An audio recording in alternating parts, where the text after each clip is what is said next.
Oh, I just start. I was just thinking about talking about the street gang violence that I grew up in. Oh yeah, yeah. Well, obviously. Yeah, of Hold course. on. You do work near a place that did just have an active shooter situation. I know. I was very close to that. Yeah, I know. I was like, oh fuck. Uh, No, I think because it was late at night. That's when I was like, nah, Blake's not on campus. It's fine. hey, do you still get B alerts? Yeah, I do. I, Was it after a period of you not getting B alerts anymore? Or do you just still get them all the I time? get them pretty frequently.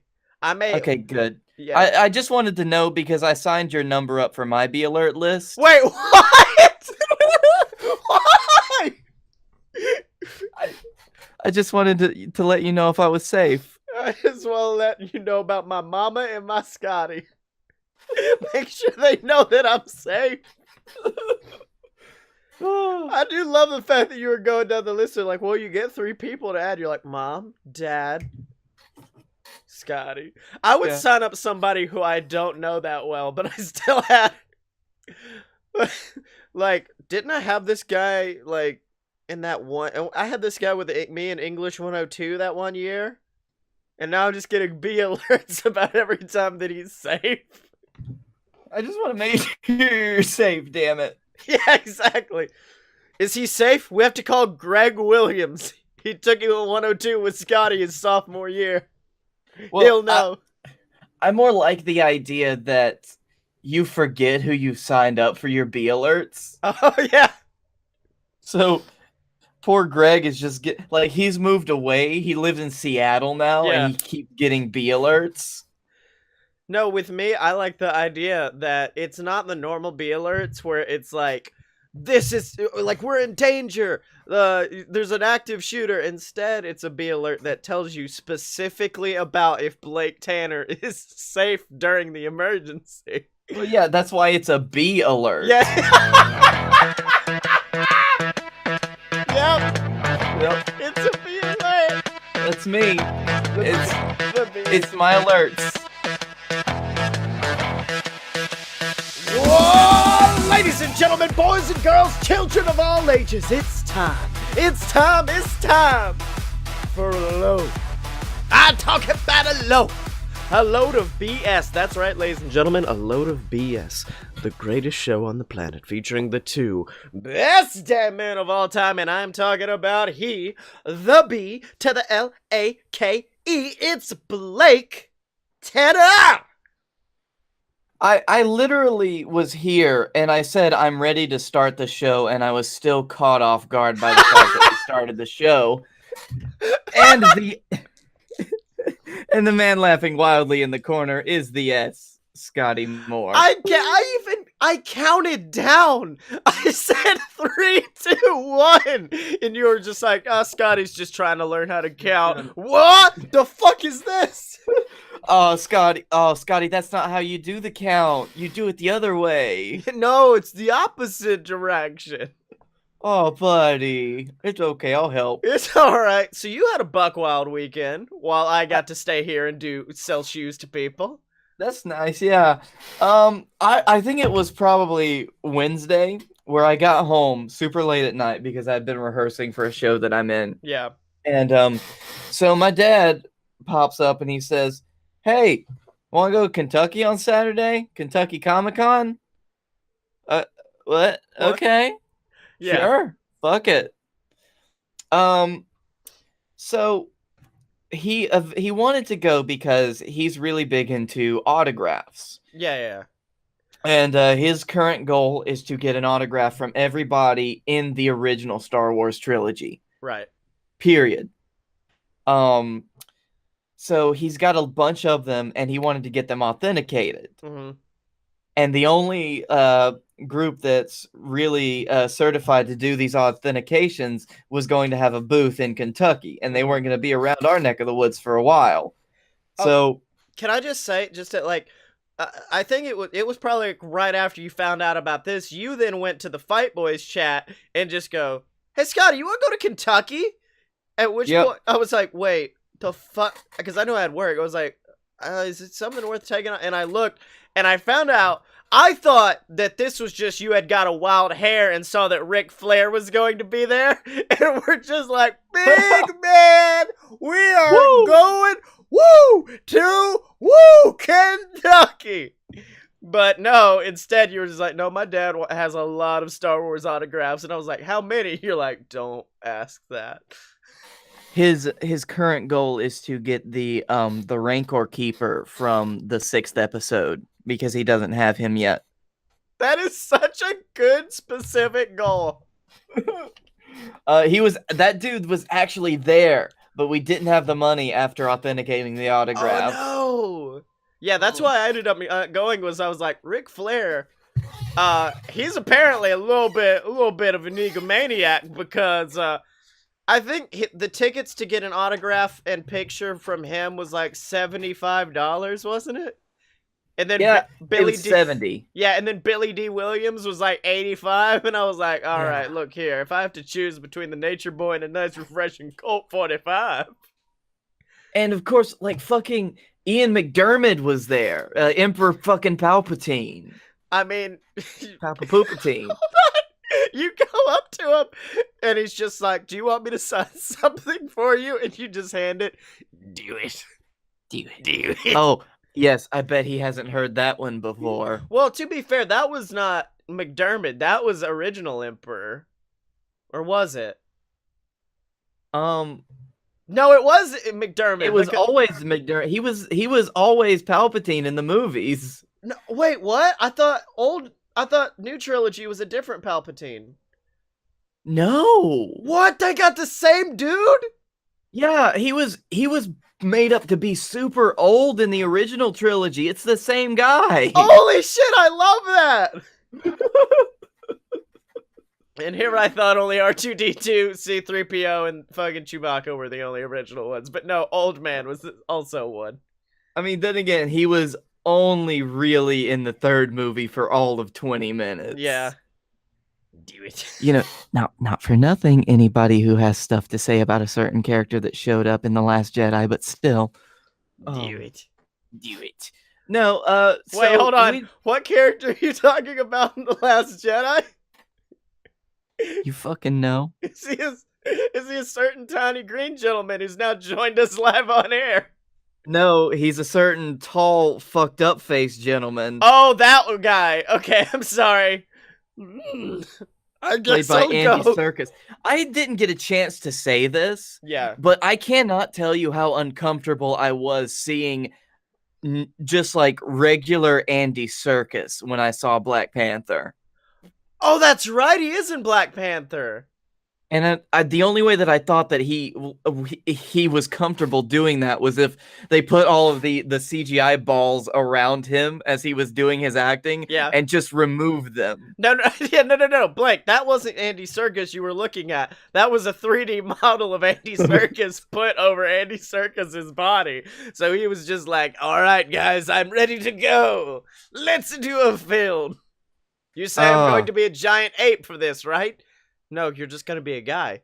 No, just you. The fuck did you just say? Andy, I just want you to play yourself. What? Just be yourself, Andy. It's okay. Now listen. You're in a safe place here. I've never unleashed this side of me to the world before. Not even my closest loved ones know what the true circus is. And then he like cracks his head back, his jaw unhinges, and this black creature comes out. He's like, "This is me. The real circus." Yes, now Black Panther is going to kill you. Yeah. All right, so anyway. This was all just a huge, cruel prank to destroy the true form of Andy Serkis. We got him, finally! We did it, guys. We did it. Smile, you son of a bitch. Alright, so your dad tells you you're going to Kentucky, which I apologize for the fact that you had to go to the land of bourbon during BSL. Listen, the moment we entered Kentucky, we saw signs for the Kentucky Bourbon Trail, and I was sad. To the point that when I was there, I bought a tumbler glass with a D20 on it, waiting for that fateful day. That fateful day. The trip to Lexington, Kentucky, from our home in Birmingham, takes 6 hours. Fuck that. The showroom opened at 10 local time. They're in the Eastern time zone. Okay. My dad and I left at 2 a.m. Fuck yeah, y'all did. Hell yeah. Yeah. Road Warriors. We ended up getting there at about 8 our time, 9 their time. Mhm. So we had an hour to kill, and I'm glad we did because the line to get into that fucking floor was huge. Yeah, dude. It's buck Yeah, wild. it was fucking buck wild. We got in there. My dad made a beeline. He put off all his autographs and stuff. He had some football ones there too that were given by a family member that he wanted to get certified. And he was talking with them for a while, so I walked around. I got a sweet fucking set of polyhedral dice for D&D next week that I'm going to be playing with. They are copper, and they're shiny. Oh, hell yeah, dude. Yeah. I mean, if you can see it on the stream, I don't know if you can, but they're real nice. Yeah. Tons of art, tons of fucking crazy shit. Con art is my favorite thing. Like, anytime I go to Dragon Con, I will spend like 3 hours just on the art floor, like, wait, you guys have Adventure Zone art? You guys know about that? They're like, yes, I'm actually cosplaying as one of them right now. I'm like, ah!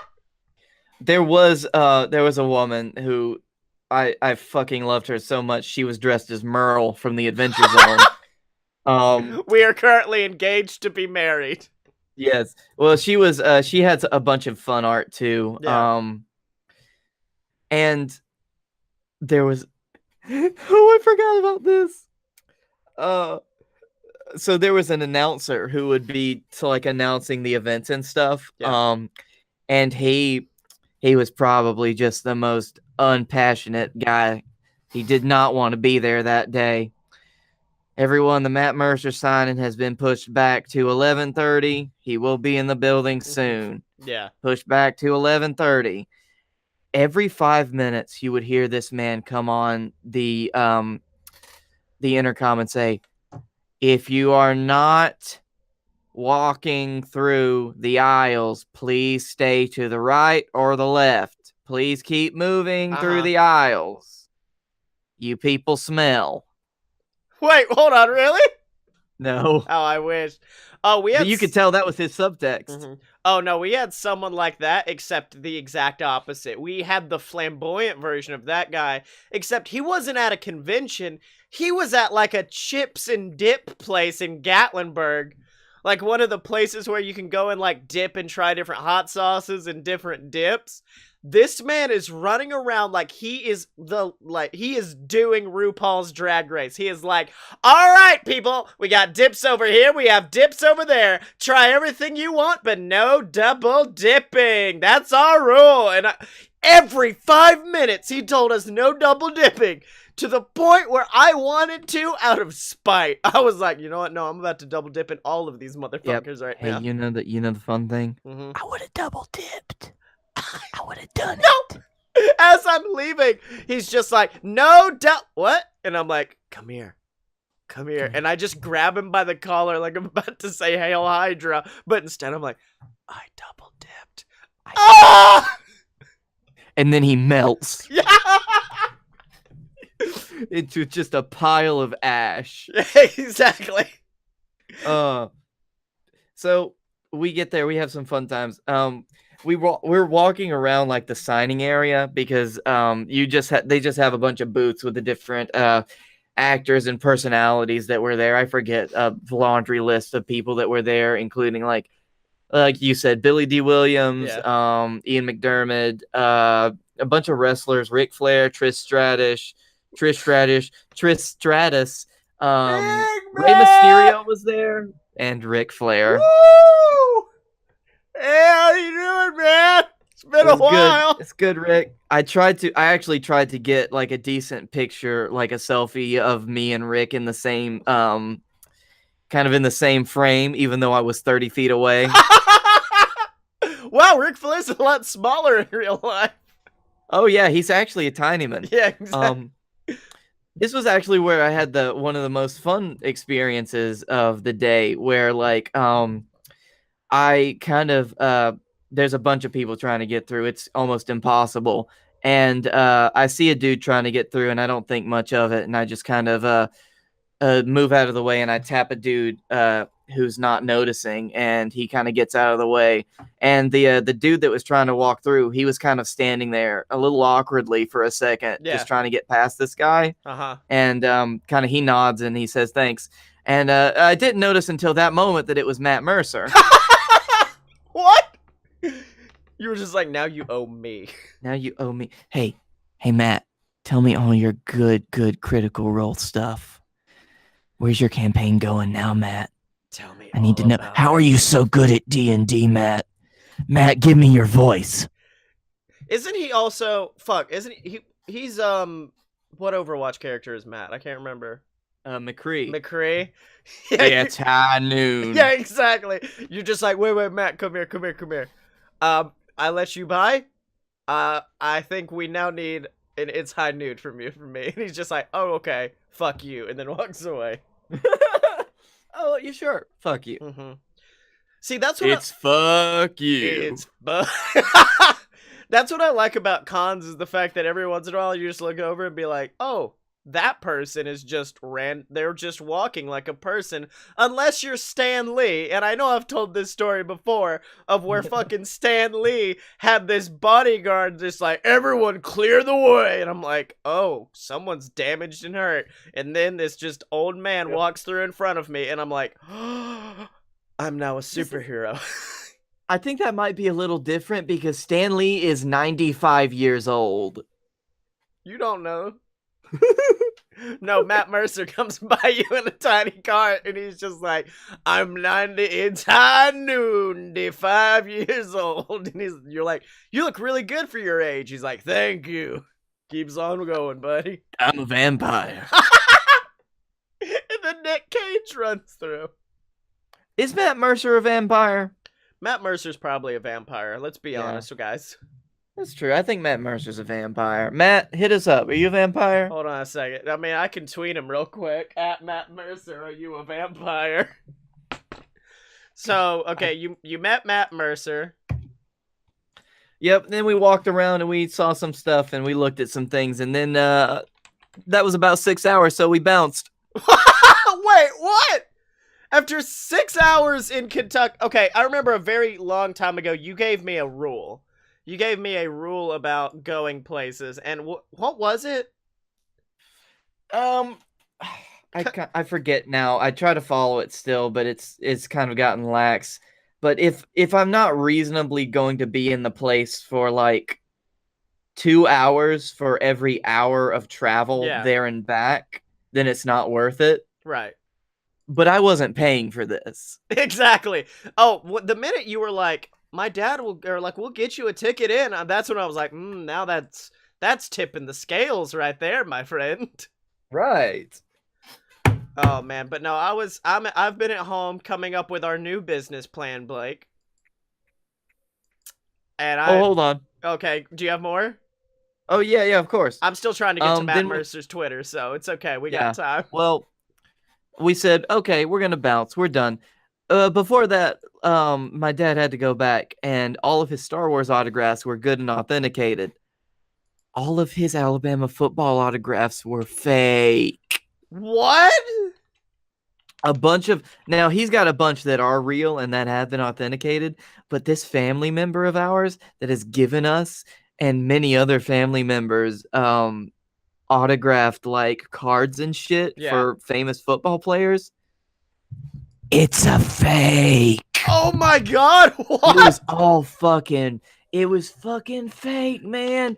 No, they've been lying to you, man. Thing. I just forgot. Oh god. My dad, ever since I was 4 years old, his prized possession has been this basketball jersey signed by Michael Jordan. Oh no! Oh wait, I think because I know you've told me about this jersey. It was signed supposedly when he was playing for the Birmingham Barons. Yeah, and it's a fake. No, it wasn't real, and it was just so fucking heartbreaking. That's sad. That one's if the people that didn't sell us that jersey, if they hadn't gone out of business about 12 to 15 years ago, I would have burned their establishment down. Hey, at Matthew Mercer, you a vampire? Hashtag curious question from that guy who helped you get through a crowd at Kentucky Comic Con. Anything else? Do we need to add anything, or is that good? No, it's good. Okay. But yeah, oh, dude. So do you guys still want the jersey, or? Because I'll take it. Oh no, we're going to destroy it so Oh, that its evil cannot permeate another household. I mean, dude, I will take. I mean, I need it if Space Jam goes on to win the Buck Wild movie tournament, which it won't because I've seen the other films in the tournament. But Oh, you've also still yet to see mine tonight. oh yeah, no, I'm still waiting to see if our new business proposition will play out, Blake, which leads to our new podcast within a podcast called Beating Our Mead with Blake and Scottye. Oh yes, the podcast within a podcast. It's only going to have one episode. It's gonna have, well, no, because there's also going to be the episode of Beating Our Mead where we actually try the fucking mead I make. Because I want to open the BS meadery, and mostly, you know how I get ideas sometimes and they just kind of grow and I can't stop them? That's what happened with this, and I haven't been able to stop since, a close personal friend of the show and guy who definitely knows that this show exists, Brian Brushwood, he at the Modern Rogue released a video on how to make mead, and Blake, it's fucking surprisingly easy to make mead. Oh, I'm actually subscribed to a subreddit of people that make mead. Yeah, So yeah, yeah. Oh yeah. yeah. It's so easy. And so I was like, well, we only have like one meadery in Alabama, at least one popular one. And I think we have the skills and chutzpah to put it all together and make our own mead. Like, it would all be themed to our podcast, which I feel will not carry over into mini markets. But I just... No? I mean, we already want to make... I know my first two batches are going to be blueberry and strawberry. That way we still have the blue-red theme of the BS and call them Blakeberry and Scottyberry. Wait, hold on. I actually have, like, a list of ones that I want to make. Let me see if I can find... Okay, I want to make apple pie, root beer float, peanut... Fuck! Did you just roll some dice to see what my mead score was? Yes, I rolled for mead. No, I was trying to build a tower with my dice. It's surprisingly easy to with the very heavy dice that I have now, but it did not work. Yeah. I want to make one called Momoan Drop, which is pina colada. Mixed berry, which is called Patrick Warberry. Our classic is, of course, just called Nature Boy. And then, if I'm also gonna make one that's 20% ABV, and that's just called Blakeout. God damn it. Now, I wanted to make one inspired by... My original plan for Blakeout was to call it Woo Tangy. Until I realized that when spelled out, it looks like Wu-Tang. And so instead it's spelled it's Wu-Tangy, and it tastes like ginger beer. And then I don't know how, but I want to make a whiskey kind of mead. I don't know how we're going to do this, Blake, but we're in the mead business now. That's just when you take the mead and you pour whiskey into it. I swear there's some mead in here. This tastes like Maker's Mark. Yeah, but with like a little bit of honey in it? No, just pure Maker's Mark. Fuck. Okay, the batches are kind of messed up then, but okay. Whoop. I saw you pour the Maker's Mark into the glass. Oh, dude. One thing that, like, it helped me get through not drinking in Gatlinburg was the fact that a majority of the barbecue sauce places had barbecue sauce made with bourbon, and I was like, this is close enough. Nom, nom, nom, nom, nom. We had the opening night for the show that I'm in, the Short Plays at Theater downtown in Birmingham, if anyone's interested. Yeah. But we had a little reception afterwards. Uh-huh. And there was like wine and champagne at the reception, and there was this sad little bottle of sparkling grape juice that you carried around in your hand in a brown paper bag. It just kind of became my baby, yeah. You're just like, it's close. It's fine. Like who the person that that was at the desk, all the actors got complimentary drinks and food. But they're like, "Yeah, I got this just in case anybody wasn't drinking or anything. There's some people around here who don't drink." And I just kind of picked up the bottle and left. They were just like, "That's sir, that's for everyone. No, this is for me. No, Fuck off, no. Janet." Sorry, Janet, not tonight. Oh, okay. That's when we locked eyes, and that's when she knew. She just quietly mouths BSL, and you're like, BSL. She's like, I understand. Me too. Wait, really? What? No. Yeah, no. But you know what I never say Blake. You know what I never say Blake to? I say that to a bathroom break.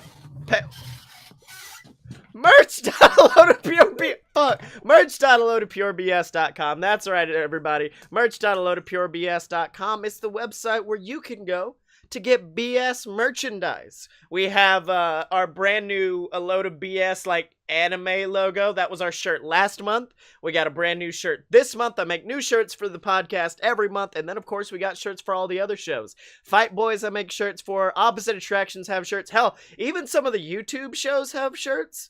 Even though I haven't done them in like months. But yeah, they're all online over at merch.aloadofpurebs.com. Get some! So, Blakey Tan, I was thinking earlier today the same thought that I have every Thursday, which is, what the fuck are we gonna talk about? Because, like, segment 1 we could usually just fill up with bullshit, but segment 2 is when we really have to grind and find the we gotta scrape the bullshit barrel. You mean when we actually have to be creative? Yes! And because, like, for a while there, it was easy, because I was, like, going back and being like, well, I came up with this movie, and we could talk about that, and this one, and this one, and then I'm now scraping my movie barrel, because I was like, did I come up with any when I was, like, super young that I don't remember that well? And the only one I remember, I don't remember a plot to, I don't remember character names, I just remember Kung Fu ping pong balls. It was just about a fucking secret agent who was also a ninja who also used ping pong balls as weapons. All right. Okay, hold on. I would just like to take this moment to say and just remind everyone about how much shit you gave me when I came up with my fun dance movie with vapes. I didn't give you shit for that. Didn't we end up making the Michael Jordan basketball vape movie? We did, but it was very far away from my original idea, and I'm still hurt about it. No, Blake, believe me, the only reason I brought this to the table was to give to you so we could have a transformative experience. Sometimes you gotta start at we gotta start at rock bottom, and then we're gonna climb our way out. Okay. So this guy so does it start out as he's a former ping pong ball champion, or what if it's a Forrest Gump situation? Oh wait, no, Forrest Gump was a ping pong champion. I was gonna say a guy who just really likes ping pong. I don't even think he ever put his skills to the test. And so you're saying this is just a sad man who has a ping pong table in his basement, Yep. and he just hits it up against the wall over and over again. He has a fetish, okay? We'll put it there. He has a ping pong fetish. But so later on in the movie, when he pulls out his ping pong balls to throw at the bad guys, that's where he pulls them out from. Yes, exactly. The fetish spot. The fetish spot. Yes, he pulls out his balls from the fetish spot. And I remember that I wanted him to use ping pong paddles as weapons. I just don't know where we can go from. Like, okay, let's start with the basics. Every good hero needs a villain. Okay. And he's not a good hero, but he still needs a villain. Okay, so does this start out in more of a like an average Joe becomes like a secret agent situation? I think so, yes. So we have to find a way to have him stumble upon this conspiracy. So how did that happen to Jackie Chan in the Tuxedo movie where the tuxedo made him really good? That tuxedo movie what Jackie Chan was in. Yeah, that one. Didn't he find, wasn't it like the Santa Claus where he found the tuxedo and put it on? And therefore... Maybe. Oh, dude! The ping pong ball is secretly a USB device Okay. that contains the nuclear codes to blow up North Korea. Just North Korea. And Donald Trump wants them. The US government realized we fucking can't give him these codes. We give him, it's like when a girl gives you a fake phone number. We gave him codes, but they're not the right codes. Yeah. So it's like, this is like a deep state conspiracy. Yes, exactly. We've hidden the codes from Trump in a tiny ping pong ball. And then our main hero, who's definitely played by Larry the fucking Cable Guy, Fuck you. he goes to the ping pong palace, which is his local hangout. Wait, he's a hustler. He's not just a normal. He's a hustler. He's a pong hustler. He's a pong. He's just like, guys, I'm sorry, it's my first time. Do I hold it like this? And he's holding the paddle end, and they're like, no, don't. And no, wait, even better for the scene.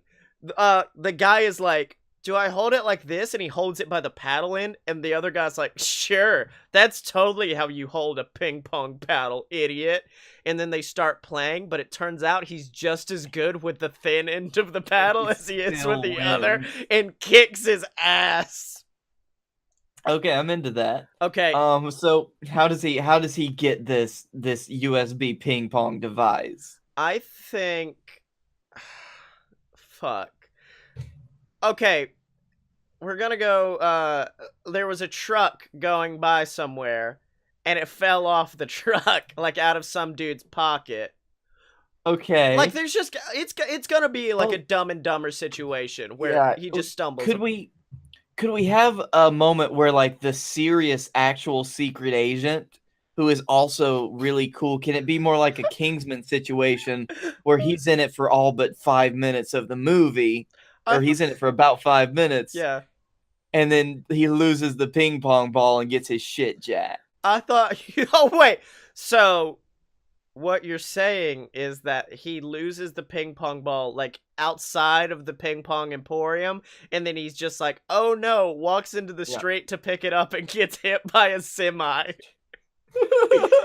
I was gonna say, like, it's after this really cool and quick chase scene, except he runs into the ping pong emporium. The ball gets knocked out of his hand. Into, you know, like those, okay, there's an old man who works there, and he's definitely Abe Vigoda. I don't know if Abe Vigoda's still alive, and he's just like, he is, you know the quarter machines that you can put ping pong balls in? He's refilling that with new ping pong balls. Fucking, shit, who is it? Who's gonna be our secret agent guy that, I don't want him to die, because I want him to be the one who takes Larry under his wing. Yeah, it'll be... Man, I want Danny McBride to be in this movie as well, but I don't know. Danny McBride is like one of the agents of Trump, I think. Okay, that'll be fine. Okay, now I know these two may have beef because Larry. Oh, also, Trump is played by Alec Baldwin, of course. Yes, thank you. Now I think I don't know if these two have beef over the fact that he may be jealous that Larry stole one of his film franchises that he loves so much by starring in The Tooth Fairy 2. But I do enjoy the idea of Dwayne "The Rock" Johnson as our secret agent. No, I think he and Larry could have some good chemistry on stage. Yeah, so you have The Rock and Larry the Cable Guy. Rock runs through, drops the ping pong ball into the thing of ping pong balls, and he's just like, shit, mixes, and then he tries to find it, but he can't, and so then he dives into the vat of ping pong balls and gets kicked out. No, he dives into the vat. The Danny McBride and the other like dudes run through, and they're like, where's he at? I can't find him. He gets out of the vat, and he's just like, okay, good, I lost them. Starts to leave, and then like later he checks his pockets, and he's like, oh no. The ping pong ball why the fuck is it shaped like a ping pong ball? But it's not in my pocket anymore. Yep. That's the moment he's like, that's some damn grim irony right there. Mm-hmm. Now there has to be some sort of, like, he has to go back later and he sees Larry. Larry's so good at it, though. So, but no one plays with him, so he plays against one of those walls. So he cracks it against the wall, and when he does, it breaks in half, and you see the actual USB components, and he's just like, what in the world's this? This looks ridiculous. Prilosec. And then...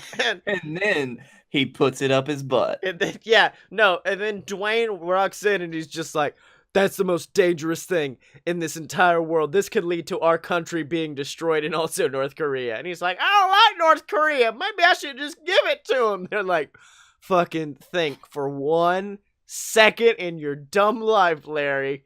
No. And he's just like, all right. And that's the moment where the collective consciousness of every redneck in America takes a second and goes, wait a minute, this shit is bad.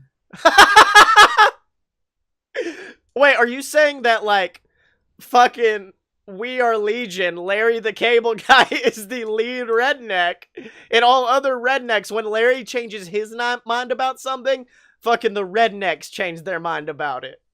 Yeah, I think so. And man, I think that is extremely buck wild, because Daniel Lawrence Whitney is from Nebraska. And he does not have that accent. That is not his fucking accent. No. Daniel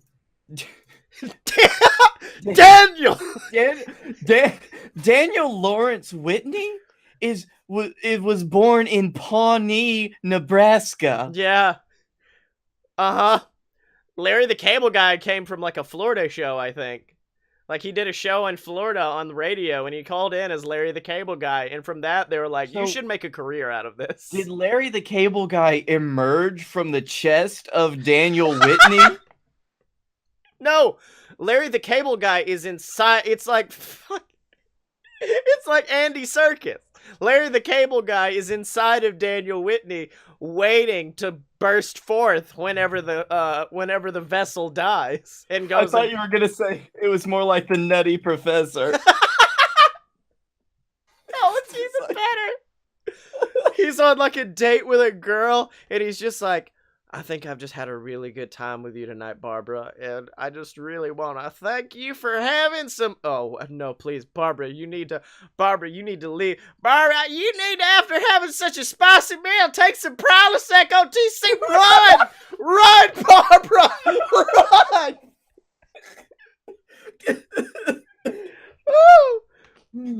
Woo! I'm sorry I got Larry on the mind. It's just a matter of the fact that, like, earlier today I was trying to find my Buck Wild movie, and I just went through the Larry the Cable Guy filmography, and yeah, all of them. Fucking all of them, Blake. Delta Force was close until I found that one I actually picked. It's not a Larry the Cable Guy film, but yeah. Okay, let's get back to the ping pong movie, because we have about 5 minutes to do the entire, like, the next 2 acts. We haven't even gotten to the cool ping pong part. I think there are, like, some cool... Well, I think the hustling scene was a cool ping pong part.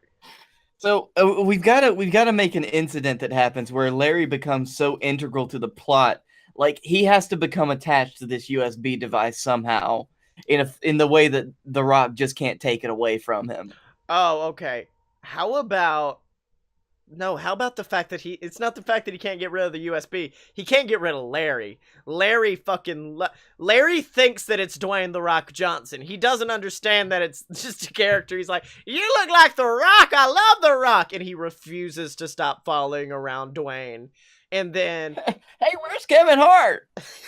Where's Kevin Hart at?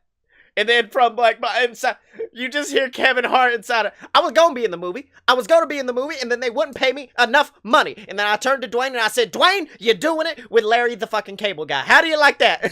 Now I'm going to go get drunk at the fucking Super Bowl one more time. I'm sorry. That was an improv Kevin Hart impression that I hope I kicked out of the park. Anyways. Man, I respect the hell out of Kevin Hart for that. I respect him for being like, ain't not enough money to put me in this dumbass ping pong movie. Okay, Kevin, you're gonna need to go away. I'm sorry. And so, how about this?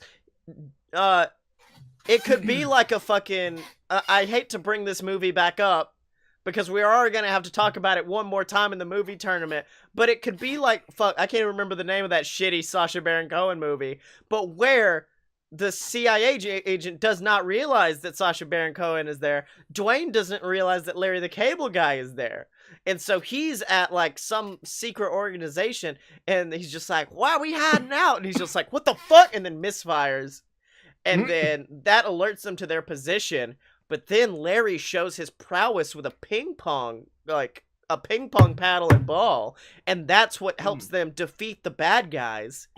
And then Dwayne realizes, oh no, this guy's in trouble. I have to protect him. And that's why he has to stay with Dwayne. Oh. Yeah. You see? I really want the movie to end. No, that's the end of your sentence. Yep. I want this movie to end. I just want it to be over. No, I want this movie to end with Larry the Cable Guy serving up like a spicy 100-mile-per-hour ping pong ball straight down Alec Baldwin Trump's throat. That's good. I want to propose a better one, which is Trump by the end obviously has gotten the nuclear launch codes, is about to launch the fucking nuke. And then you just see Larry, and they drive, and they're like, we gotta stop it. And then they're like, oh no, it's already launched. You see the rocket go in the air, and then you see Larry like, I got this! Boosh! Hits the fucking ping pong ball. And as the ping pong ball sails through the air, it zooms in, and you hear, Superman. It's Larry's prize ping pong ball that he's kept since he was a kid. It has his dead dad's ashes in it. Superman. Oh shit, Superman.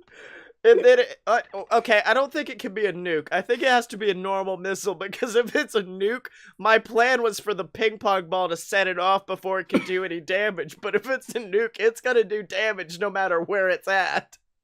Yeah, that's true. Okay, normal missile. He hits it. What would be cooler? A giant explosion over the ocean, or he sets it off course just enough to hit the White House and kill Trump? No, I don't. I definitely do not want to send that message. It's not a real movie. We're just talking. Bro. This ain't real. It's just a prank, bro. It's just a prank. I don't want to send that one. I want the missile to explode, and I want Alec Baldwin's Trump to just, here's what happens. Missile goes down. Yeah. And then there's a final showdown between Larry the Cable Guy and Donald Trump, as played by Alec Baldwin.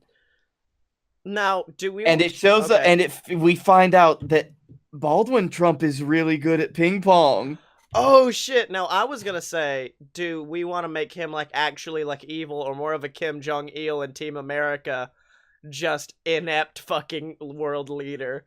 Because then the final Scottye, we should go with the one that's more true to life. All right, well, that second one. Yeah, I was gonna say, so that final scene, instead, you could just have Trump just be like, "How dare you do this to my world?" And then as he opens his mouth for world, ping pong ball straight down the fucking throat. And he's just like, and then the police take him away. I don't know why they're arresting him. No, can another one knock his hairpiece off? Yeah. No. I think the hairpiece joke would happen earlier in the film. I don't. Okay, yeah, that's true. That's not a third act joke. Although when the hairpiece joke does happen, it needs to be a ping pong ball that Larry serves towards Trump, and it misses, and he's like, "Oh, I see you got some terrible aim there." It rebounds off the wall and knocks his hairpiece off. No, it was an assassination attempt by Larry the Cable Guy with a ping pong ball to kill Donald Trump, and that's our film, ladies and gentlemen. I think we basically just wrote Balls of Fury. Yeah. I did get angry when Balls of Fury came out. I was like, I had this idea when I was like 7. Fuck these guys. Oh man, but you know what? I never fuck Blake. Uh, our patrons? I never fuck our patrons over at patreon.com/loadofbs. That's right, ladies and gentlemen. Patreon.com/loadofbs is the website where you can support these good BS boys right here. And of course, we got rewards over there for you. We've got our official Discord where you can come chat with us whenever you want. You get to help make decisions, shape the show. And then of course, I'm trying to remember everything. We do streams with our patrons sometimes. You guys will come on the stream and play video games with us. And then, of course, you'll get shouted out every single week, like the Patreon Saint Deborah Moore, like Scott Moore, like Miss Jenny Side, like Salty Frank of the 7th season, of course, like Alvis Edgehart, who actually came on the stream and gave me a little bit of guff because we may not have been packing up all of the Patreon promises that I have made. So, mostly our private stream thing that I wanted to do, but I've kind of replaced that with doing the stream with us. I just haven't changed it on the Patreon. So You're gonna need to get on that, boy. So look here, fucko. We just need to get some shit done, okay? I think we're just gonna overhaul the entire Patreon to be a lot of stuff that we don't have to do that much work for. Oh, you mean back from the days of where we thought that we could send out a monthly box for our friends? The BS subscription box with condoms, stickers, and t-shirts galore. Yes, exactly. We still need to get those condoms out. I actually already made a design, and it's the most disgusting thing I've ever done. It just says it's time to drop a load with the BS logo on it. Didn't we do that on the podcast? No, we didn't make it. I made it after the fact and got them priced, and I think condoms are expensive, Blake. I think that's going to be our first live show celebration, which is, at the end of the show, just a box of condoms we throw out into the audience. And then afterwards, ask for reviews of them. Did they work? Be safe, y'all. Was it work? Be safe. Did they work? Okay, good. Did it work? Also, we do need to put a disclaimer on there. We are not responsible if you have a baby. We did not make the condom. We just put our logo on them. So if you have a baby, do not blame us. But you will take that up with Discount Condom Brothers. But you will also have to name the baby Blake or Scottye if you get pregnant using a condom that has our face on it. So Blake, it's now time for the BS Buck Wild, a movie tournament. Of course, I'm going to lose. So far, I'm firmly in the losing spot because you're going to have more movies going into the semifinals, but that's all right. And how many? What's the current spread right now? We've done what, 6, and it's currently 4-2. Oh, wait, no, I think it's 4-1. I don't think I've won wait. I got oh, that's right, because I got Grimsby. I'm not proud of that other win, but I got it nonetheless. No, that was the week where I realized I needed to turn my shit up because I was not doing justice to this cacophony of terrible, crazy movies that I know. My favorite was the fact that earlier today, like, one of my friends has been telling me, you need to watch this movie. This movie is insane. You have to watch it. And I was like, well, I'll look it up and I can use it for my movie today. Turns out it was a fucking Neil Breen movie. And I was like, we've already done Neil Breen. We can't go back. We've closed the Breen. I was going to do another Nicolas Cage film, but then it was just like, bringing me back won't save your stupid lead. So this week I've actually decided that one of my favorite, like one of the biggest gets that I've had. Yeah, this was your biggest draft. Yes. We were originally going to do our biggest drafts together, but I don't know. Honestly, I want Space Jam to go past the first round, and I didn't want to put it up against this bad boy. Okay. Now, I've only told you the name before, Scottye, but movie that I've seen the poster and the, like, first paragraph on Wikipedia, and then I stopped. Yes. This is a film called Nothing But Trouble. Okay. Directed, screenplay by Dan Aykroyd. Fuck yes. And also starring, isn't he in it?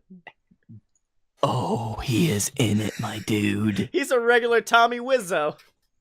Oh my fuck. He is so in this movie. Um this is probably like this is the movie that made people realize, hey, you know what? Maybe Dan Aykroyd's not that super creative. Yeah. This is basically Because didn't you say this wasn't a comedy? Like, this was his, like, magnum opus of a film. I like to think of it that way because afterwards Dan Aykroyd didn't do a lot. Yeah. So this movie, starring nothing but trouble, starring Chevy Chase, Dan Aykroyd, John Candy, and Demi Moore. What? Oh! That was an addition at the end. Yep. Demi Moore? Okay. Yep. 1991 was when it was released. It is a comedy horror film, Okay. and it opens Aren't up. they all? Of course.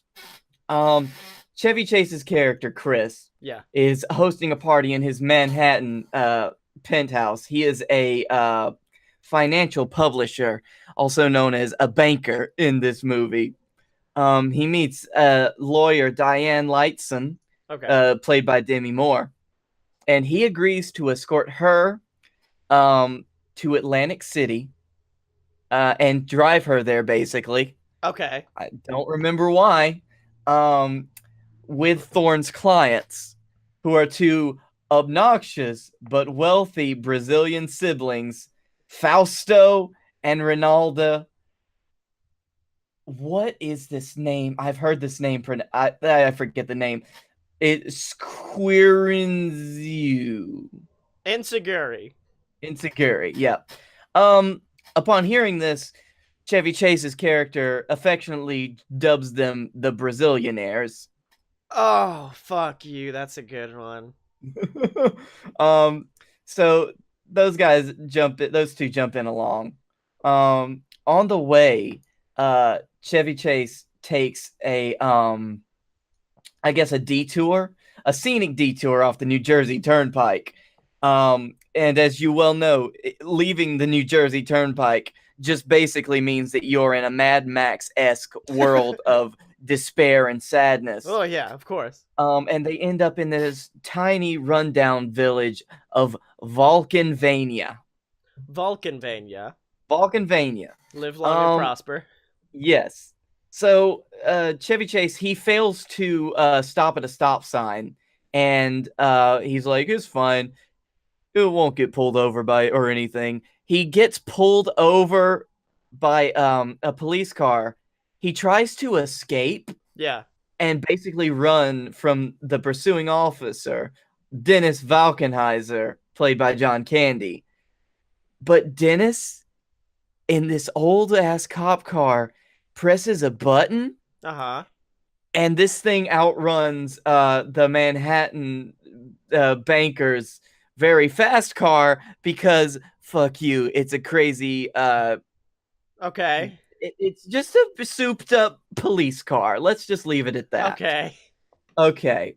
So the group is taken before Dennis's 106-year-old grandfather, Judge Alvin Valkenheiser, played by Dan fucking Aykroyd. Fuck yes. Do they have accents? I guess you could say that. I mean, John Candy just talks like John Candy, but right.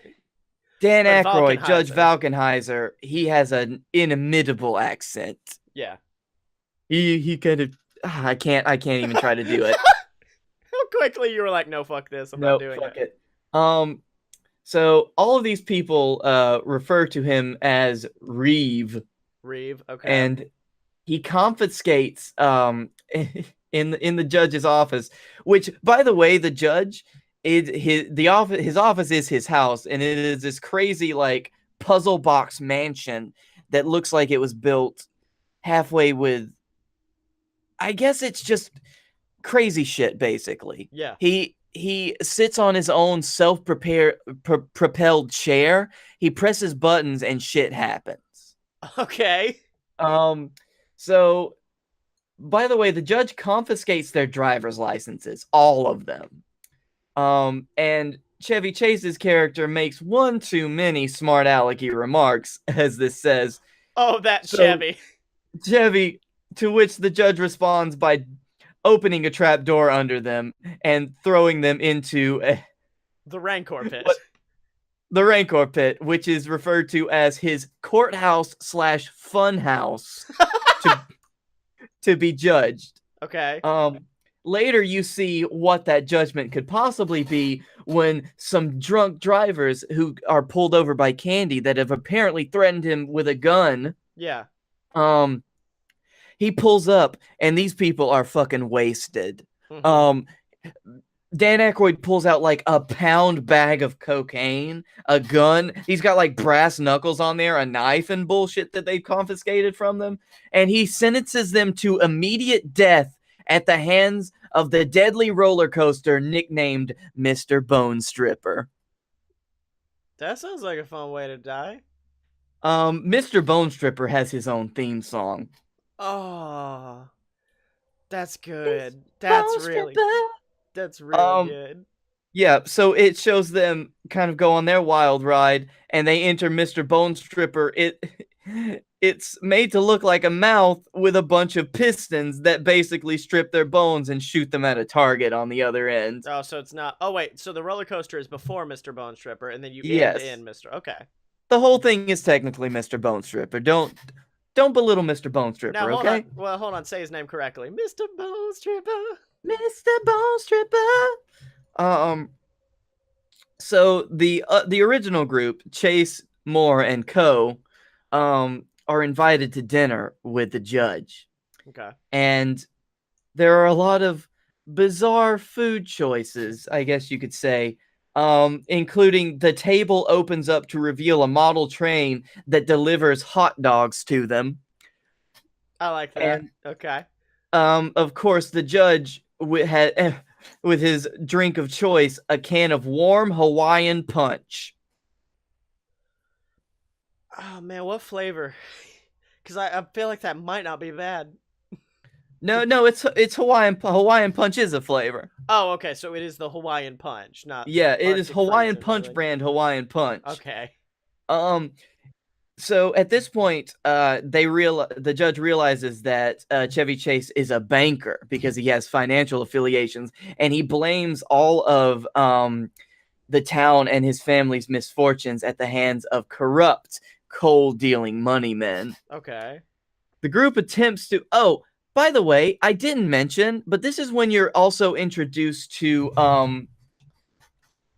Hold on. To the judge's daughter. Or rather granddaughter. And as you know, his grandson is played by John Candy. Right. Now, the granddaughter Eldana is played by John Candy. Now, her name, in Spanish does mean the Donna.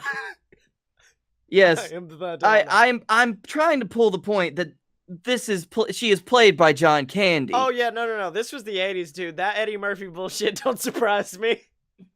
Oh, well, the group attempts to escape, but the funhouse sends them through a ball pit. They go up to the attic and they find all of the driver's licenses of the people that the judge has killed. There are a lot of them. Okay. The judge imprisons both of them in a room, and the pair, this is both of them being Chevy Chase and Demi Moore. They eventually escape and get lost into the hallways and slides of the mansion. They become separated. Diane makes it out of the house and into the property salvage yard. There she meets two wonderful little troll-like creatures that basically look like androgynous babies. Giant babies. Oh, yes. And their names are Bobo and Lil Debble. Lil Debble? Yes. Debil? Debbull. Oh, I like Debble, though. Like Devil, but bad. Yep. Also, Bobo is also played by Dan Aykroyd. Oh, I was hoping to be John Candy again. I was hoping they'd just be like, any film, any character Yep. we don't have a role for, it's gonna be you, Or John. John Candy. Um, these are also the judge's grandchildren. They've been very severely deformed, as this puts it. Yeah. Um, Diane earns their friendship though, and it's great. So They want to they're do like weird. fucking Ewoks. Exactly, except that you've got the underlying feeling of they want to do weird things with her, and that's not so great. Yeah. So Chevy Chase sneaks into the judge's house, but he gets caught, and he is punished by the judge. And the punishment is that Chevy Chase has to marry Eldana. Oh no. Um, so as all this is going on, this is pretty normal, like movie stuff, I guess. This is Yeah. going on with the plot until in the courtroom, alternative rap group Digital Underground Please, keep talking, please, has please. been pulled over on charges of speeding. But the judge releases them after they do an impromptu performance of all the group's hits. Yes! That means Humpty Dance was in there. That's all I needed was Humpty Dance. This movie was Tupac Shakur's acting debut. I forgot Tupac was. Oh shit. Oh shit. They're also invited to the wedding. Okay. Oh God. All right, stop what you're doing, cause I'm about to ruin the image and the style that you used to. I look funny, but no, I'll keep talking, cause I will do all the fucking Humpty Dance. Oh, so they're gonna be so Chevy Chase agrees to go through with the wedding in exchange for his life, but he gets caught because he tries to get the band to help him escape. So he tries to get Tupac and Digital Underground to help him out. Yeah, exactly. The band just kind of leaves, and the judge sentences Chris to die via Mr. Bone Stripper. Okay. But damn, if Mr. Bone Stripper just doesn't break down right before Chris is about to die. Oh no. What's Demi Moore been doing? Is she just hanging out, or have I forgotten? Yeah, she's just been hanging out at this point. There's some other stuff, but it's just her fucking around with the baby boys. Oh, I forgot that was who. Okay, yeah. The judge actually sentences her to death with some strange claw thing. But Chris saves her at the last moment. Chris is Chevy Chase, and I'm tired of doing that.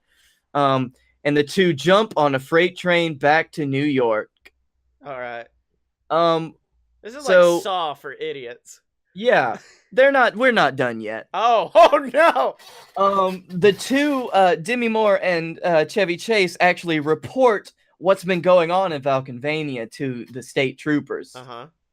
And they're asked to the cops asked them to come with them back to Vulcanvania so they can arrest the judge. Oh wait, only to find out that all of the officers in the state of New York and New Jersey are involved and fully aware of what the judge is doing because he basically just kills criminals. Oh, so what did the dudes do? Nothing. Oh, okay. So like our main characters. I guess it was because they were speeding. I guess that was what their crime was. That was their main crime, and they were eventually going to be judged. But that's when all of the crazy shit that I was talking about for the last 15 minutes happened. Yeah. So as things are looking bleakest for our heroes, the cops it shows are against them. The judge is about to sentence them to death again. When all of a sudden, Deus Ex, the coal mines under the town of Vulcanvania basically explode. There's an earthquake. The coal fires under the town cause it to collapse, and everything is destroyed. All right. And you cut to the epilogue. The Brazilianaires are back in South America.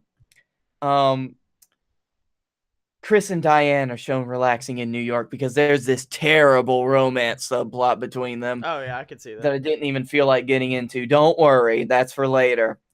However, Chris's relief does not last when it shows a news report of the town of Vulcanvania, in which it zooms in on the Judge Valkenheiser, and he holds up to the camera Chris's driver's license, and he says that he is about to move in with his family because his son-in-law is a banker, or his Oh, grandson-in-law, he which we leave out with him saying, "See you soon, banker."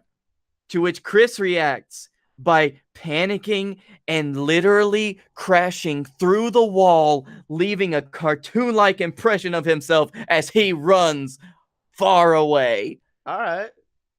And that is Nothing But Trouble.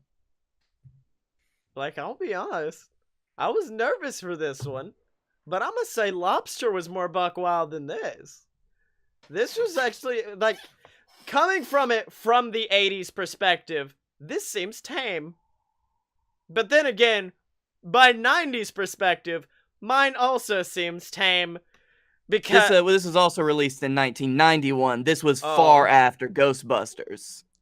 Well, Blake, I now that I know it's not as buck wild as I thought, I'm gonna actually put up my fight like a true warrior, like a true ninja, cause I'm about to go ninja, go ninja, go, go ninja, go ninja, go, because I'm bringing in quite possibly my favorite movie of all fucking time. Okay. I was thinking, because it's a movie that's my favorite, so therefore I'm like, it's not crazy. It's just, and then I realized, wait a minute, I love this movie because of how insanely weird it fucking is. All right, let's hear it. So this is Ninja Turtles 2: Secret of the Ooze. Now, a little bit of menial backstory to help you understand. You know, the first Ninja Turtle, it almost had like this gritty Tim Burton Batman feel to it. Well, a lot of like parents were not happy with it. They weren't happy with the swearing, they weren't happy with the violence with the weapons. So in this one, they cut down the swearing and they refused to let the Ninja Turtles use their weapons, which means they had to come up with creative ways to use them. Like in one scene, Leonardo throws his swords into the ceiling and uses them as holds as he like sits up and kicks a dude in the chest. And but so the opening scene of the film, the Ninja Turtles are stopping a mall robbery, and it has quite possibly some of my favorite physical comedy in any film of all time. There's a scene where Donatello pretends to be like a bop it thing going back and forth. Michelangelo, in fucking just as an adult, it's funnier. He grabs a dude with Italian sausage at an Italian sausage place, pulls him over the side, and then all you see is Michelangelo like leaping up, but in like, I don't want to, I guess I have to, doggy style position, and coming back down on him yelling, "Do you want a pickle? I'll give you a pickle." And then he jumps over the side, grabs 2 more sausages, and uses them like nunchucks to go after, because apparently the nunchucks could be used if they weren't actual nunchucks and were instead sausages. And so that all happens. This young pizza guy comes in named like Danny or something, and Danny is a very good ninja, and Raphael's like, "Wow, thanks for helping us," and then he punches him in the face and throws him in a trash can and takes the pizza away from him, because it was their pizza, they ordered it, but they just deck this kid and leave him down there. And so then they celebrate by going back to April O'Neil's house, and they're all happy, they're mocking stuff, they're like, someone's like, "What if Shredder's gonna come back?" At which point Raphael is like, are you fucking kidding me? You remember the last movie, like, we threw him off of a 20-story building into a garbage compactor that then activated and then compacted him. So he's dead. It's fine. Cut to the garbage dump. And this is probably at least 2 to 3 weeks after the initial movie, where you see in a pile of garbage a surprisingly non-compacted hand rise out as it is revealed that the Shredder is back. So Shredder is back, and then the next day the Ninja Turtles are all hanging out, and they're cleaning April's apartment. Donnie makes out with a mop. It's just, you know, random shit happens. Then they're just like, wait a minute, April's on TV. Let's see what she's talking about. So they flop over to April's channel, and basically they're talking about this company called TGRI and how there was this big nuclear spill that happened, and they're working on doing cleanup. And that's when it cuts to April's point of view. They get done with the interview, and there's this TGRI guy who's kind of like, just like a nutty professor. He's just like, all right, I'm here, fuck you. And then April's camera guy, who we find out later is working with the Foot Clan, runs off, goes into the nuclear waste site, and there are these giant, like, have you been to Hobby Lobby and seen the massive oversized flowers? Oh, yeah. It's those. And quite possibly my favorite line read of the whole film, this man just walks up to one of them and just, like, looks, breaks it, and just goes, dandelions. And then just runs away. And it took me literally 20 years of my life until I realized that he was talking about the flowers being dandelions. Meaning for a very lengthy amount of time, I just thought he was a crazy man saying dandelions. So you just didn't know what a dandelion was. Well, no, because, you know, I was used to white dandelions, like after they bloom and become the floof. And so then someone's like, no. So that's not so much a Buck Wild moment as just you being bad at agriculture. No, wait, hold on. To be fair, the line read is also very bad. So then Master Splinter comes downstairs and he's like, hello, fucking, what's up? Come with me. And so after hearing... I don't know if that's quite Master Splinter's dialogue, but I like it. Yeah, he's like, what the fuck's up, guys? How you doing? And so Master Splinter then calls the Ninja Turtles up, and he's just there like, why have you brought us today, dude? And he's like, fucking check this shit out. And he pulls out back this cloth, and he pulls back a surprisingly well-preserved glass vial that he puts together, and it literally is cut like in dashes to look like a fake break. And he holds it up, and it says TGRI, and they're like, oh my god, that means that's the ooze that mutated us. And he's like, yeah, apparently when I transformed into a sentient rat, I had the forethought to keep this fucking thing until... And so he's just like, and the glass is very well preserved, wouldn't you agree? And they're like, yeah. And so they decide to go into TGRI and try to find the ooze that mutated them. And when they get there, oh, also earlier, the camera guy brought the dandelion to like the new leader of the Foot Clan, who is my favorite, because if you think of an aggravated Japanese man, that's all this like, you know how Link only speaks in grunts? That's this guy. He's just like, hut, hada, dandelion.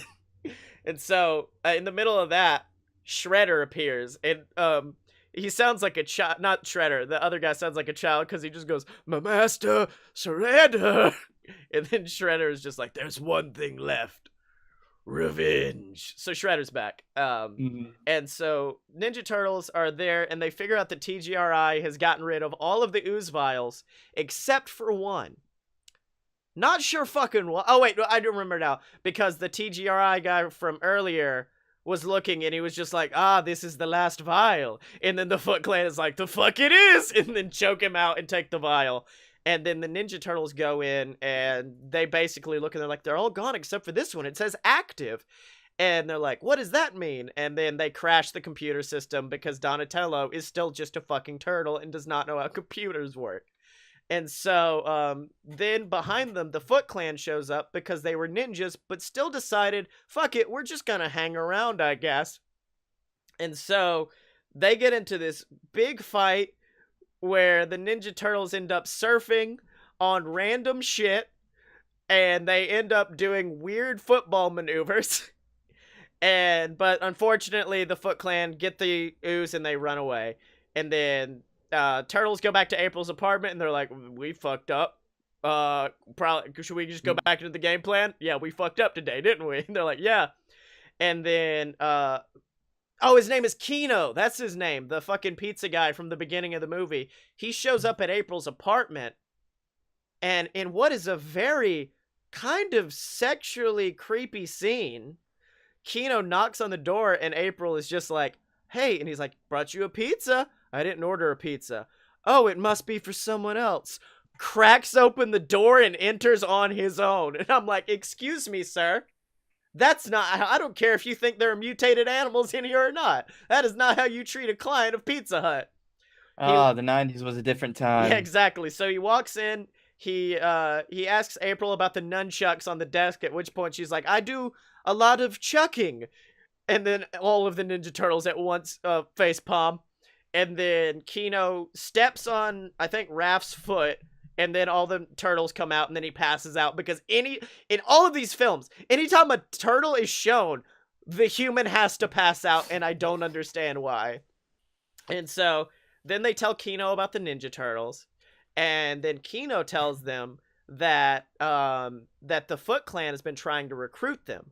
At which point Raphael is like, "No, no, no, that's a great idea. We should try to take him in, and then we can get on the inside with Kino." And the rest of the turtles are like, "This is a teenager. We're not endangering him by putting him with the Shredder." And they're like, "Oh, well, fuck it." And so then they realize they need to leave April's apartment because they don't want April getting hurt. So they go and find this gorgeous, it's like the Sistine Chapel of the sewer. And they go inside and they find their new home, except Raphael isn't there because he's off with Kino, as Kino is trying to get into the Foot Clan. And in what might be my favorite fucking scene of all time, of the most impossible task given to a human being, ninja or not, they have this big mannequin and it's covered in bells. And they're just like, "Remove as many bells as you wish. But if I hear one noise, you fail. Also, we work in secrecy." And then he throws down a smoke bomb so you can't see it, allowing Raphael to sneak in and do it for Kino. And I'm just sitting here like, if you didn't want anyone to interfere, I wouldn't use a smoke bomb, because then it's probably pretty easy for somebody to interfere in your little experiment here. Anyways, Kino comes out of the smoke with all the bells and is like, "Is this enough?" And they're like, "Yeah, sure." And then Kino gets put into the Foot Clan, and Raphael ends up getting caught by Shredder somehow. I can't remember. And then Kino runs away to try to get the rest of the turtles. And he eventually finds them, and then oh, fuck, how have I left this out? My favorite characters in the whole film. So the reason they stole the ooze was Shredder was like, "I'm gonna make my own Ninja Turtles, except I'm gonna use dangerous animals." So he uses a snapping turtle. So he didn't really think too hard on the whole, "I want to make something different than a turtle" thing. And then the other one is a fox. It's a more snappy boy. Yeah, it's an angrier turtle. He was just sitting back like, "Could I make a turtle angrier?" And so he gets the giant turtle and I think it's a fox named Toka and Razor, and they're the best because they're fucking idiots. Like, they come out and they're just like, "Hello? Ah, Mama?" And they look at Shredder and start calling him Mama. And then, I lied earlier, this film has a lot of good reads, but my favorite read of all time, which is after Shredder gets embraced by these two giant mutants, realizing that they are idiots and not capable of the damage he wants, just runs out into the camp and screams to the heavens, "Babies! They're babies!" That probably is my favorite moment of that film. Yeah, at which point the scientist comes out and it's just like, "Yeah, what the fuck were you expecting? Yes, they're babies." And he's just like, "Whatever." But then he finds out that they can still fuck up shit because they're giants. So it's Godzilla syndrome. They're babies, but they're still damaging stuff because of how big and scary they are. So anyways, the rest of the Ninja Turtles go to rescue Raphael, and oh shit, I forgot about this scene. They all get caught in a net, and Shredder is about to kill them all, and then Splinter shows up out of fucking nowhere, shoots a bow and arrow that I don't know where he got. He just now has a bow and arrow. Shoots it, and it unleashes the turtles, and they can start battle. And they start taking out the Foot Clan, but then Toka and Razor come out and really fuck them up good.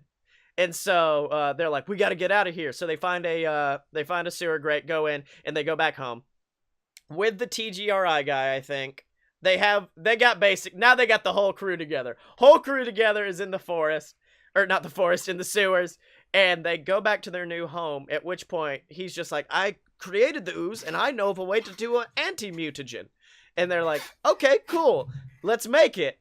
And apparently they didn't give a shit about cross-contamination because everything's dusty. They use an old Simpsons glass to mix it in. At one point, Michelangelo drops a slice of pizza in it, and that doesn't fuck up the mutagen. They're like, no, that's fine. It's cool. And so they finally make these mutagen tablets, and they're like, all right, let's go take down the bad dudes. That was an exact line read from the film. And so Shredder actually invited them to like a real place to fight the new the new mutants. And so the turtles all show up. And, you know, when you have these mutagens, you're like, it would be delivered through, like, injection. Or maybe a spray that, well, I guess a spray wouldn't work because then it would hit the turtles and turn them back into normal turtles as well. But, like, you know, you'd think there would be an easy way to administer it. No, the turtles did the most bass-ackwards thing in that they bought, like, Krispy Kreme donuts and jammed crystallized versions of the mutagen inside. And they're just like, all right, eat a donut before this battle. This carb load, bro. At which point, I can't remember. It's one of the two big mutants grabs the donut. And I don't know why they now suddenly have the intelligence to think, is this poisoned?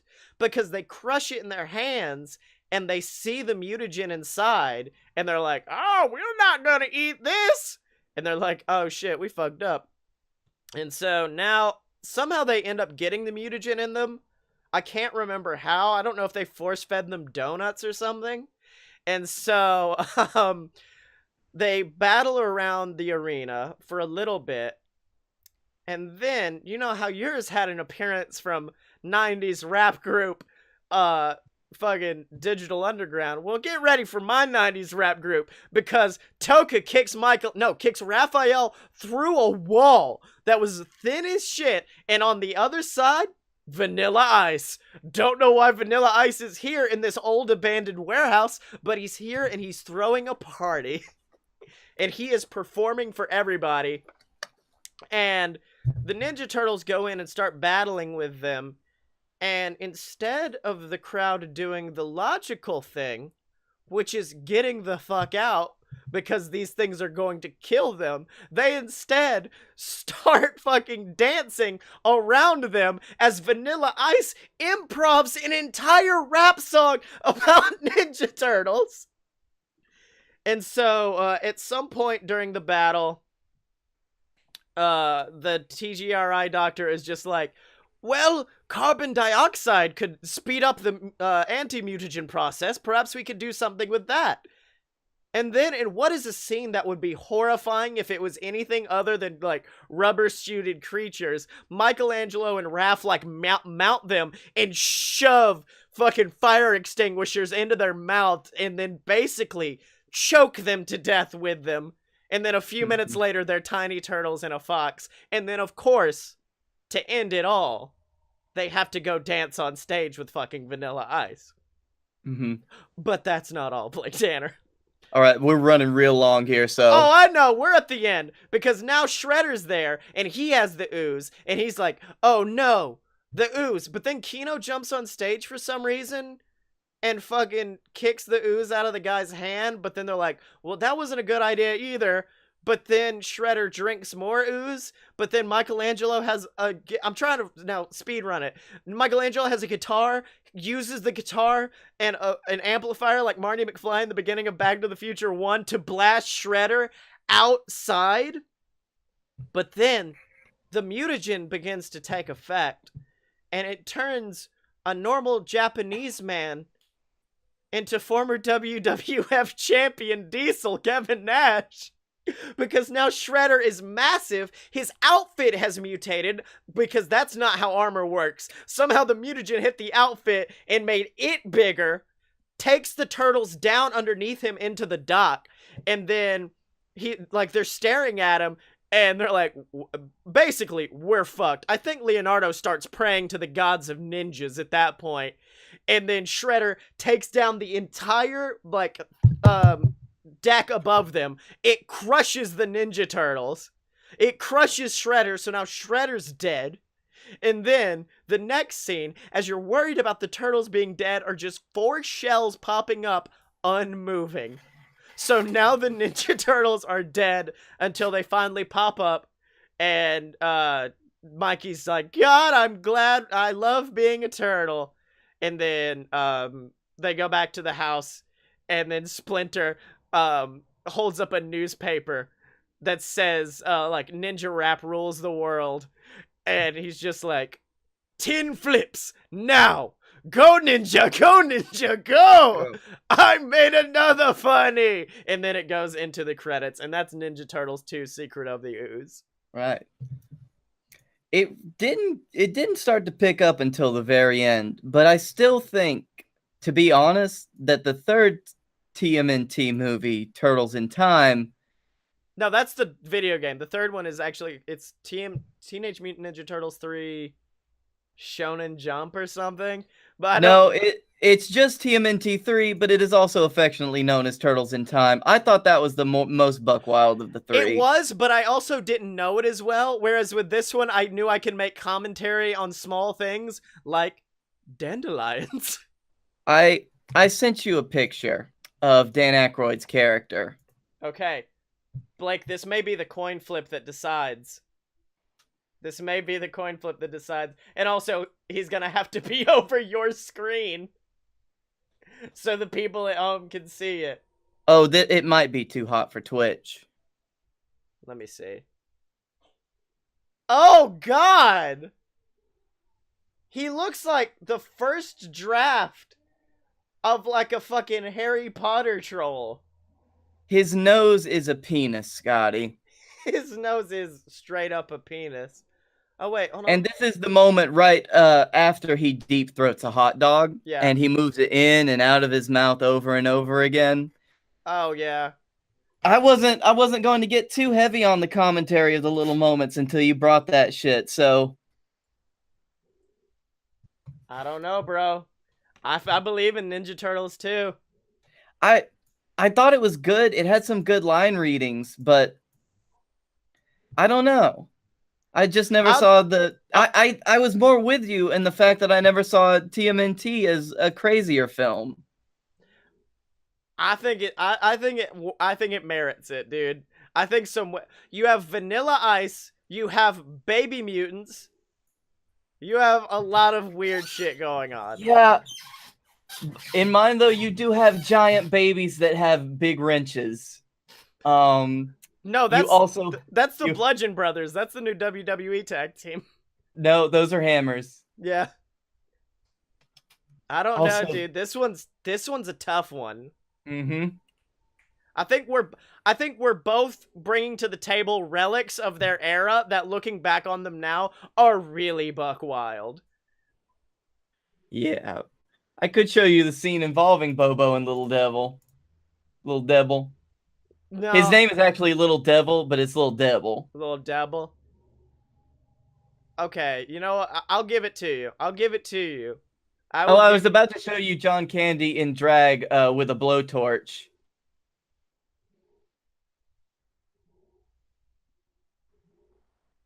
Oh my god, I forgot. Yeah. It's been a while since I've seen this movie. I was fixed to... Yeah, we both brought, like, club bangers today. Okay, you know what? While we contemplate it, Blake, what did you learn this week? Oh, I need to contemplate that, too. Well, I know that all I learned was that when the midnight hour is close at hand, Larry the Cable, or Dan Whitney, will turn... He will turn and offer you some Prilosec, and you need to run. That's all you need to do in those moments is run. I learned that the only person that you could ever hope to serve up the hottest balls is Larry the Cable Guy. Larry the Cable Guy. Oh man. So Blake, where can they find you on the internet, and where can they find this picture of fucking John Candy and drag? You can find me at Blake A. Tanner on Twitter. You can find me at Blake A. Tanner on Instagram, and also on YouTube at the Darkroom Vidya. That's Darkroom Vidya. And we do video game stuff over there too. Yeah, and you can find me on Twitter at Scottye. That's SCOTTYEMO. Buy all my books on Amazon. There's Quetzalcorp, which is spelled QUEZALCORP. There's Quetzalcorp Risen, and then of course BS versus the Gods, the book where me and Blake face Grecian gods, and it's more buck wild than anything in this entire fucking tournament. I can guarantee you that right now, ladies and gentlemen. Make sure to pick up make sure to check out all of the other BS Network products online at aloadofpurebs.com. There's Opposite Attractions, the show where I build a theme park with Jim Murphy. There's Fight Boys, our pro wrestling podcast, all of that. Make sure to pick up your BS merch at merch.aloadofpurebs.com. And of course, ladies and gentlemen, make sure, if you want, donate over on our Patreon page, patreon.com/aloadofbs, and find us on Twitch, twitch.tv/aloadofbs. If you don't watch us live, do it, man. We need people hanging out. It's the best. And as always, ladies and gentlemen, you can find us at aloadofpurebs.com. Buy our merch at merch.aloadofpurebs.com. Donate to the Patreon. Find us on Facebook. Follow us on Twitch. And remember, ladies and gentlemen, you can find both of us on Twitter at aloadofpurebs, except no substitutes. And we will see you next week. Get a load of